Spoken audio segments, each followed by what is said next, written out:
Have you ever felt the heavy weight of a secret, a mistake that just seems to follow you around? It can feel like a physical burden, draining your energy and stealing your joy. What if I told you there's a way to be completely free from that weight? Today, we're diving deep into one of the most powerful and personal chapters in the Bible, Psalm 32. This is unjust ancient poetry.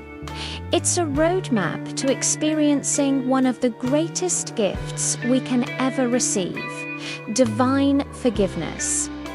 King David, who wrote this psalm, knew this weight all too well.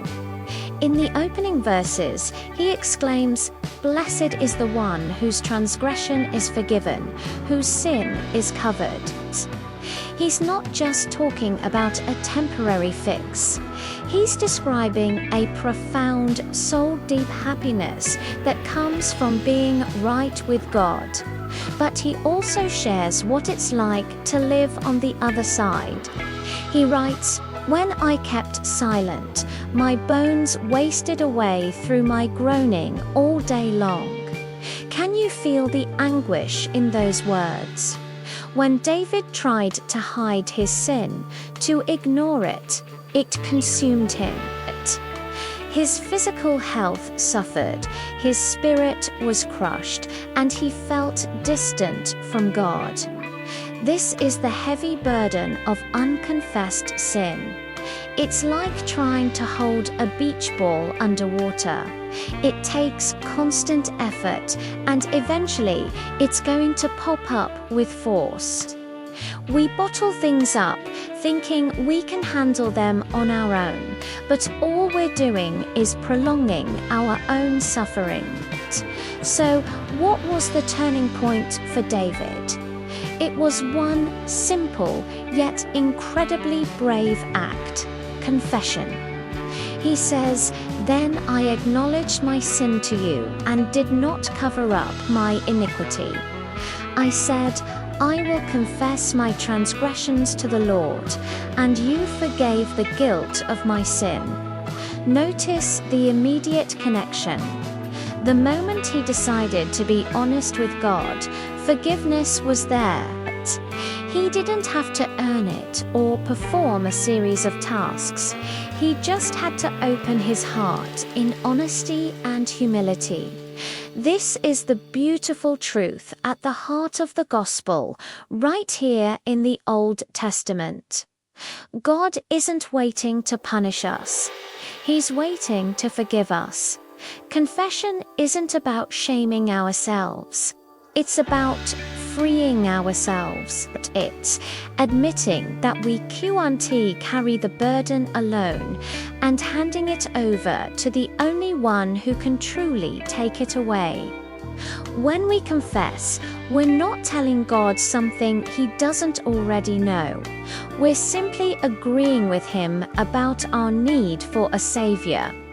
This brings us to the incredible joy that follows. David describes God as his hiding place, who protects him from trouble and surrounds him with songs of deliverance. Imagine that.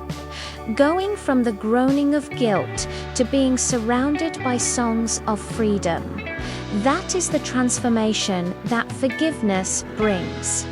It replaces anxiety with peace, despair with hope, and silence with joyful praise.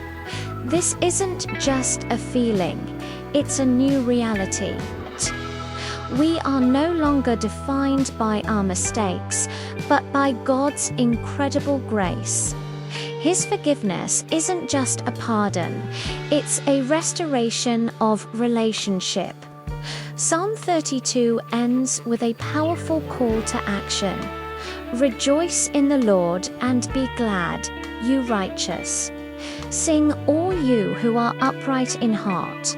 This joy isn't reserved for a select few. It's for everyone who trusts in the Lord. If you're carrying a heavy burden today, I encourage you to take a page from David's book. Acknowledge it, confess it to God, and step into the incredible freedom and joy of His forgiveness. It's a gift waiting for you to unwrap. Thank you so much for joining me today to explore the timeless wisdom of Psalm 32. If this message resonated with you, please hit that like button and subscribe for more content that helps us apply God's Word to our daily lives. I'd love to hear your thoughts in the comments below. Until next time, be blessed.